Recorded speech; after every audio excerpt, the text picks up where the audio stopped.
నమస్తే, నేను రోజా. మానవ చరిత్రలో మరుగున పడిన చీకటి కోణాలను ఆవిష్కరించే విజ్ఞాన వేదిక మిస్టరీస్ హిస్టరీస్.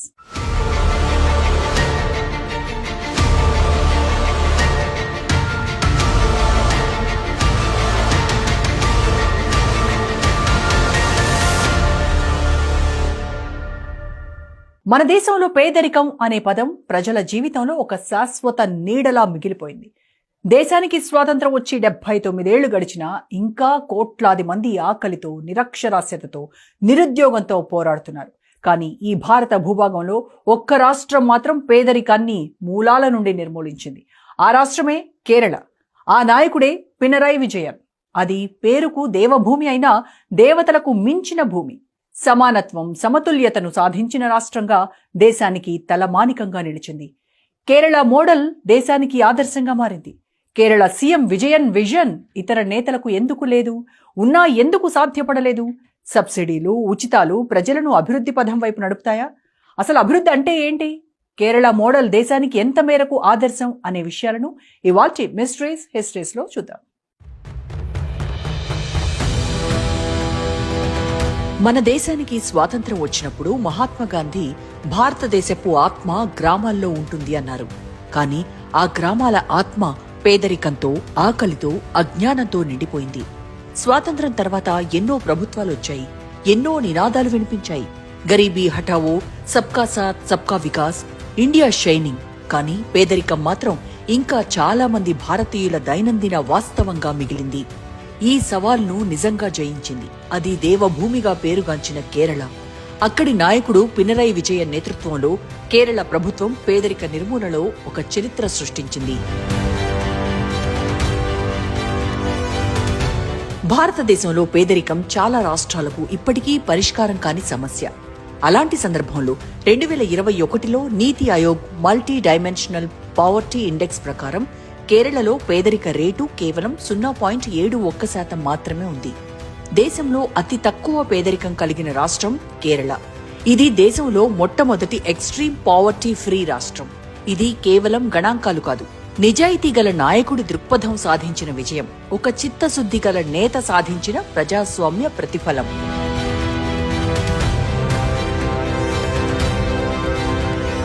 మన దేశంలో పేదరికం సగటు రేటు 14.96% కాగా బీహార్లో 23.9%, జార్ఖండ్లో 18%, ఉత్తరప్రదేశ్లో 11.5% ఉంది. అయితే కేరళలో మాత్రం ఇది శూన్యానికి సమీపం. ఈ విజయం ఒక్క రోజులో సాధించింది కాదు, ఇది దశాబ్దాల పాటు సాగిన సమైక్య ప్రజా పాలన, సామాజిక ఉద్యమాల, చిత్తశుద్ధితో కూడిన రాజకీయ ఫలితం.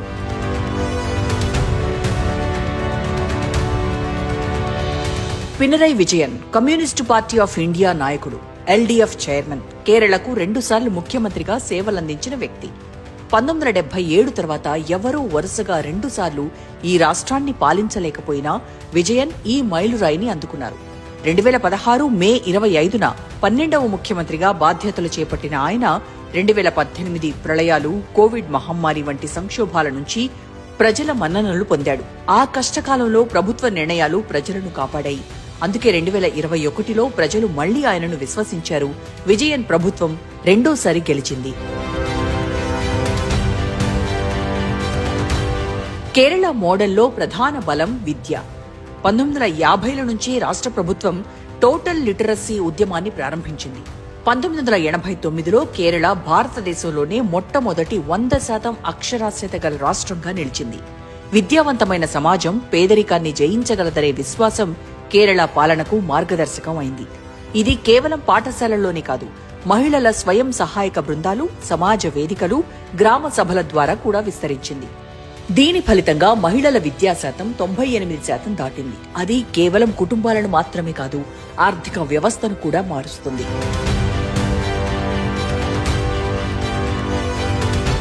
కేరళ మోడల్లో రెండో బలం ఆరోగ్య వ్యవస్థ.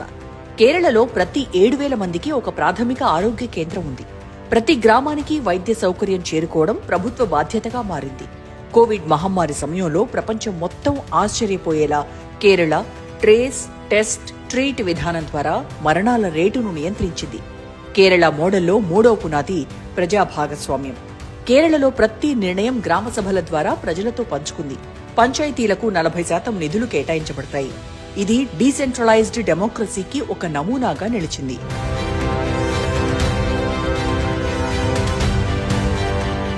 పశ్చిమ బెంగాల్లో కమ్యూనిస్టులు 34 ఏళ్లు నిరంతరంగా పాలించారు. కానీ చివరికి వ్యవసాయ పారిశ్రామిక స్తబ్దత వల్ల ఓడిపోయారు. కేరళ మాత్రం ప్రతిసారి అధికారంలోకి వచ్చి తర్వాత ఓడిపోయినా తిరిగి విస్తృత ప్రజాభిమానంతో తిరిగి గెలుస్తూ వచ్చింది. కేరళలో కమ్యూనిస్టు పార్టీ పాలనా చరిత్ర రాష్ట్ర ఆర్థిక మూలాలకు హేతువుగా నిలిచింది. కమ్యూనిస్టులు కేరళలో ఇప్పటివరకు 7 సార్లు అధికారంలోకి వచ్చారు. మొత్తం మీద సుమారు 29 సంవత్సరాలకు పైగా కేరళను కమ్యూనిస్టులు పాలించారు. ప్రస్తుతం పినరాయి విజయన్ నేతృత్వంలో కమ్యూనిస్టు పార్టీ ప్రభుత్వం కొనసాగుతోంది. ఇది భారతదేశ ప్రజాస్వామ్య చరిత్రలో అత్యంత స్థిరమైన వామపక్ష పాలనగా గుర్తింపు పొందింది. కేరళ సీఎం విజయన్ పాలన అంటే కేవలం అధికారం కాదు, భవిష్యత్తును చూడగలిగే విజన్తో కూడిన బాధ్యత. 2016లో ముఖ్యమంత్రిగా బాధ్యతలు స్వీకరించిన పినరాయి విజయన్ పాలన అంటే కేవలం అడ్మినిస్ట్రేషన్ కాదని స్పష్టంగా చెప్పారు. అది ఒక సామాజిక దిశ. విజయన్ విజన్ 3 మూల స్తంభాలపై నిలిచింది: సమానత్వం, సామాజిక న్యాయం, సస్టైనబుల్ అభివృద్ధి. ఆయన మాటల్లో అభివృద్ధి అంటే పెద్ద పెద్ద భవనాలు కట్టడం కాదు, ప్రతి కుటుంబం గౌరవప్రదంగా బతకడం. ఈ ఆలోచనతో ఆయన ప్రభుత్వం ఎక్స్ట్రీమ్ పావర్టీ ఎరాడికేషన్ ప్రాజెక్ట్ ఈపీఈపీ ప్రారంభించింది. 64,000 అత్యంత పేద కుటుంబాలను గుర్తించి వారికి ఆహారం, నివాసం, విద్య, ఆరోగ్యం, ఉపాధి ఈ 5 రంగాల్లో పూర్తి సహాయం అందించింది. దీని ఫలితంగా 4 సంవత్సరాల్లో 96% కుటుంబాలు పేదరికం నుంచి బయటపడ్డాయి. ముఖ్యమంత్రి నియోజకవర్గం ధర్మాదం దేశంలోనే మొట్టమొదటి పేదరిక రహిత నియోజకవర్గంగా నిలిచింది. మన దేశంలో మీసాలు తిప్పే నాయకులకు, చరిత్రల గురించి మాట్లాడే నాయకులకు, విజన్ గల నాయకులమని చెప్పుకునే పబ్బం గడుపుకునే నేతలకు, చిత్తశుద్ధి లేని ప్రజాప్రతినిధులకు విజయం ఒక సూటి ప్రశ్న. మీకు చేతనైతే చేసి చూపించండి. పేదరికాన్ని ఇంకా ఎన్నాళ్లు మీ విజయాలకు సాధనాలుగా, ఆయుధంగా వాడుకుంటారు? పేదరిక నిర్మూలనలో కేరళకు నిజమైన బలం మహిళలే. 1998లో ప్రారంభమైన కుటుంబశ్రీ మిషన్ ఇప్పటికీ 4.5 మిలియన్ మహిళలను ఆర్థిక స్వావలంబన వైపు నడిపించింది. ఈ స్వయం సహాయక సమూహాలు కేవలం లాభాపేక్ష వ్యాపారాలు కాదు. వీటి వల్ల సమాజంలో స్త్రీకి గౌరవం, స్వతంత్రత, నిర్ణయాధికారం పెరిగింది. మహిళలు చిన్న వ్యాపారాలు, కర్షక సమూహాలు, సేవా రంగాల్లో ముందుకు రావడంతో కేరళలో ఆర్థిక చలనం విస్తరించింది. పినరాయి విజయన్ మాటల్లో స్త్రీ శక్తి కేరళ ఆర్థిక వ్యవస్థ ఇంజన్.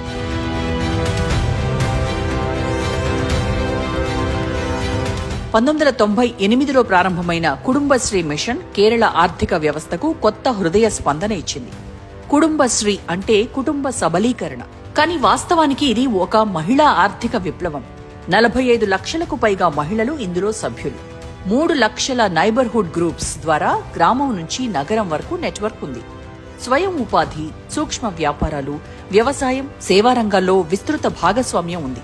కుటుంబశ్రీ సంస్థ ప్రభావంతో ప్రతి పేద కుటుంబం స్థిరమైన ఆదాయం పొందుతోంది.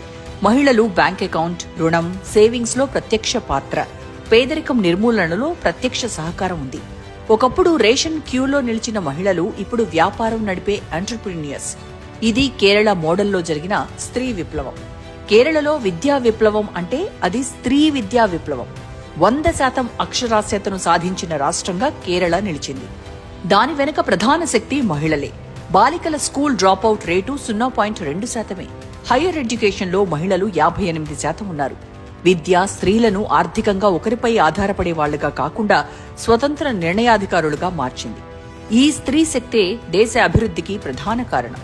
స్త్రీ సెక్స్ సింబల్ గా బానిసగా చూసే ఏ సమాజం అభివృద్ధికి నోచుకోదని కేరళ ప్రభుత్వం అక్షర సత్యంగా నిరూపించింది.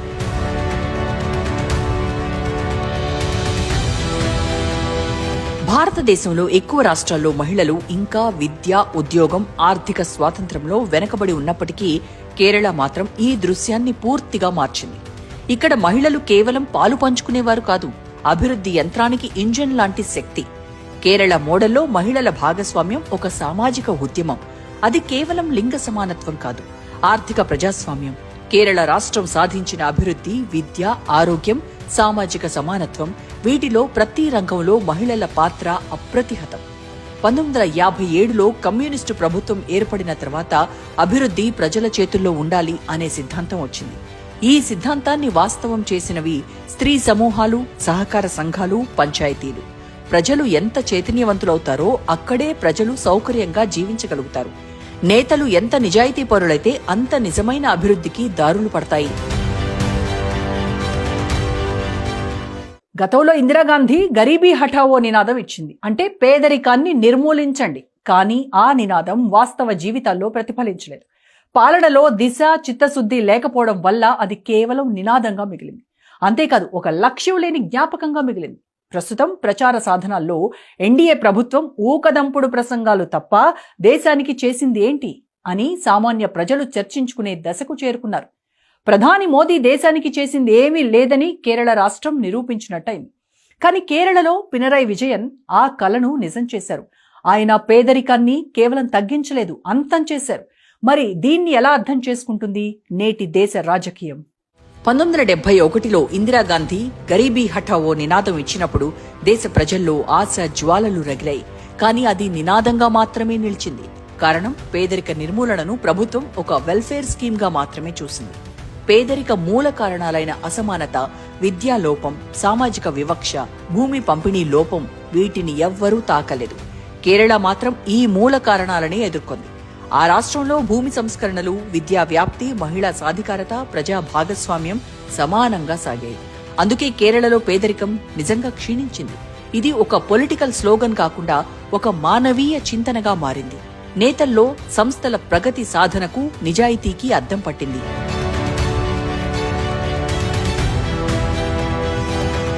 దేశ రాజకీయ వ్యవస్థలో చిత్తశుద్ధి అనే పదం ప్రచారాల్లో వినిపిస్తుందే కానీ పాలనలో కనిపించదు. పాలకులు పేదరికాన్ని ఒక ఎన్నికల ఆయుధంగా ఉపయోగిస్తున్నారు. ఎన్నికల సమయంలో సబ్సిడీలు, ఉచిత పథకాలు ప్రకటించి తర్వాత పేదల సమస్యలపై మౌనం పాటిస్తున్నారు. దీని ఫలితంగా పేదరికం తగ్గినా సమాజంలో అసమానత పెరిగింది. 2018 ఆక్స్ఫామ్ రిపోర్టు ప్రకారం భారతదేశ సంపదలో 73% సంపద ధనవంతుల చేతుల్లో ఉంది. ఇది పేదరిక నిర్మూలన కాదు, ఇది అసమానతల నూతన రూపం. అదే రాజరిక వ్యవస్థ, అదే అరాచక పాలన విధానాలు, ప్రజాస్వామ్య పాలన పేరుకే తప్ప పాలనలో మచ్చుకు కూడా కనిపించని దుస్థితి.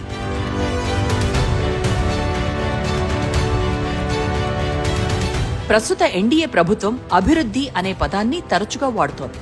తమ పాలనలోనే అభివృద్ధి సాధ్యమని గొప్పలు చెప్పుకుంటుంది. దేశ జీడీపీ పెరిగిందని ప్రజలకు ఊదరకొడుతోంది. కానీ ప్రజల జీవన స్థాయి పెరిగిందా?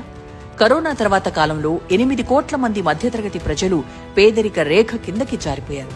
వాళ్ల జీవన విధానం మెరుగుపడేందుకు ఎన్డీఏ ప్రభుత్వం ఏం చేసింది?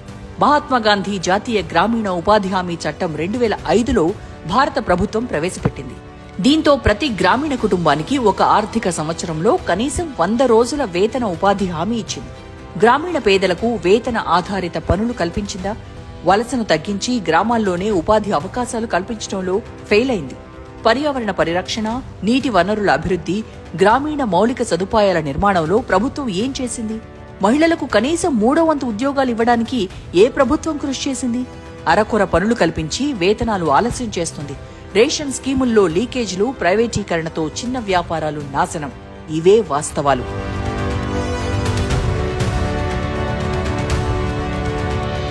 అభివృద్ధికి అర్థం కేవలం హైవేలు, బుల్లెట్ ట్రైన్లు, ఎయిర్పోర్టులు కాదని కేరళ విజయన్ ప్రభుత్వం నిరూపించింది. అభివృద్ధి అంటే పేదల జీవితాలు మెరుగుపడటం.